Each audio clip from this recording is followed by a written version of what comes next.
Please take a moment to subscribe to my YouTube channel. To get us started, I figured I would probably tell about, I guess, my first impression of Kuwait.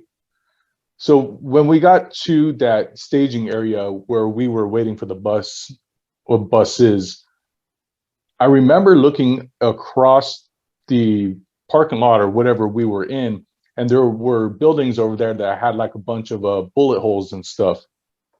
And I remember thinking to myself, like, oh, wow, you know, there's still damage, presumably from Desert Storm. And it was just like, wow, you know, that's kind of where it really sank in that we were standing in like this combat zone. And whether or not those buildings were damaged from Desert Storm, still, I don't know. But they looked to be like bullet holes. And I remember there were some bullet holes in like a little shack or whatever where the buses pulled into the compound. And it was just like, you know, I don't know, it was just adrenaline. You know, it was kind of inspiring to be standing where others, you know, other Marines have stood at some point. But, you know, just feeling that adrenaline, like, wow, I'm actually in a combat zone. And I don't know why that's, you know, just kind of like always stuck in my head, that moment. But it was that was my first impression, you know, was just like, holy shit, this is crazy. Yeah, I don't really remember like getting to Kuwait. Like my first memory of Kuwait is being in a bus and we were just driving in the dark forever. I swear we were like driving across the desert or something. And I remember we stopped and all of a sudden I was like, just like somebody opened a tent or something and it was just like, whoa, you know, like light everywhere. It was kind of weird.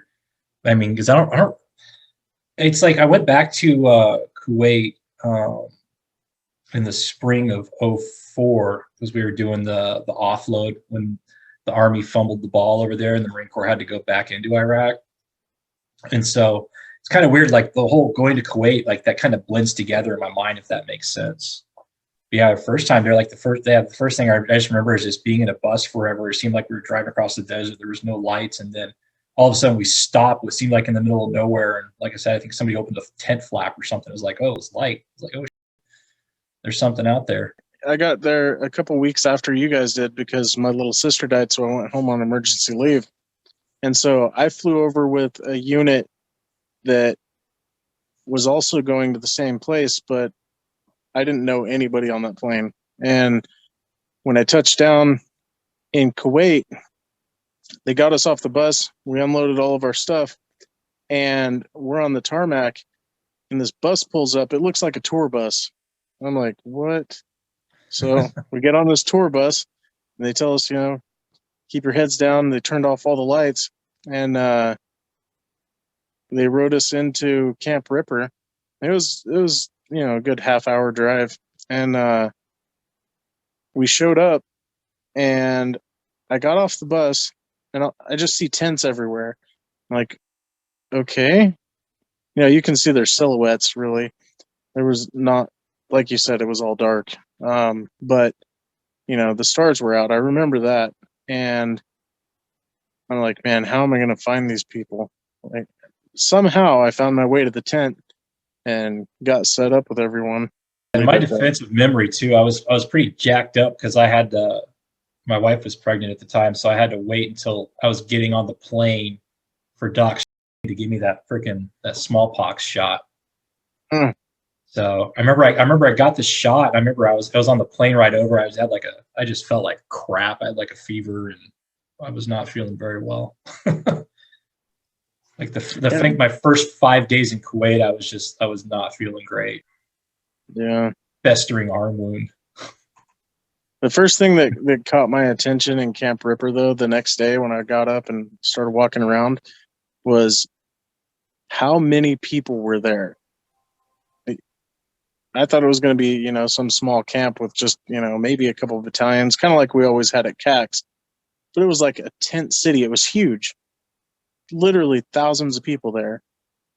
I think that's the thing that caught my attention the most. Yeah, you think about how the chow lines. Remember the epic chow lines they had there? Oh man, it was a tent city that just sprawled, and then it's time for chow, and you go stand in line, and you're like, half a mile. Yeah. You're in line for an Just hour and a standing there. half. Yeah, it was brutal. There was a lot of people there. Yeah, and the food sucked. You remember the milk? It was like in those boxes, like cartons, kind of. But Was it UHT? I don't remember exactly, but it tasted terrible, and they didn't have to refrigerate it. Yeah. Yeah. Yeah. Yeah, I don't remember really what the food was, but I remember oh gosh, somebody made a trip to Doha and got some KFC, right? And I remember like when we finally got it back to us, I mean, it was cold, it'd been sitting for a while, but the food must have been bad because that was probably one of the best meals I've ever had in my life. It was just a bucket of chicken. Yeah. Hey, you remember the plane ride over, and it was just like the FAA's worst nightmare, man. We had all of our gear, we had our rifles, just kind of like laying under all the seats and stuff. And I would just, because the whole plane is just nothing but Marines. And I remember thinking, because these stewardesses, were walking up and down the aisles, and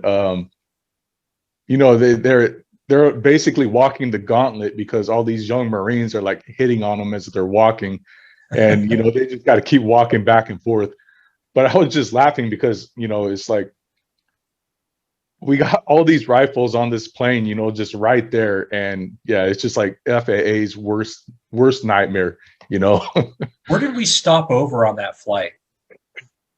Was that Ireland or Alaska or the Czech or Cyprus? There was a stop I think we stopped in Maine. We did stop in Cyprus. There was a stop was it Ireland? Yeah, I can't remember. I mean, I was on a few flights, but I just remember that trip. Wasn't that the one where we weren't allowed to have knives? We're all walking through security with fucking rifles, but that pocket knife, you can't have that pocket knife. Was that trip? Yes, that was. I was gonna say, I think that was that one. Yeah. Yeah.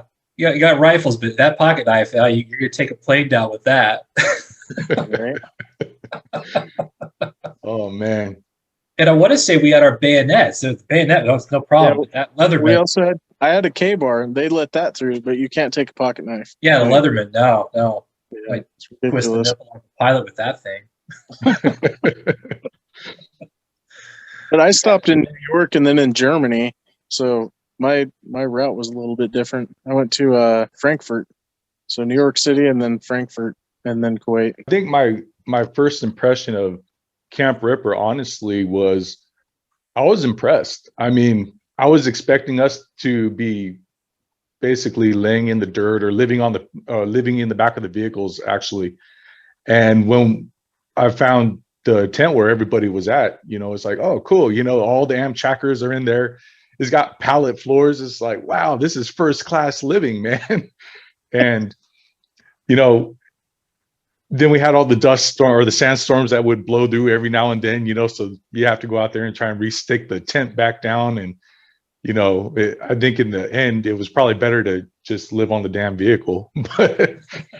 Mm-hmm. Yeah, I ain't gonna lie. I mean, I had the same thing too. I expected, like a GP tent, like we had up at Camp Wilson. But yeah, I mean, I remember when we got there, that was one of my thoughts too, was like, these are some really nice freaking tents.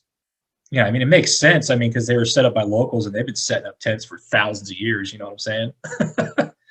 But yeah, I mean, they were legit. I mean, thick and sturdy, and then they had the pallet floors. And they actually, I mean, if you think about the wind, they actually held up really well.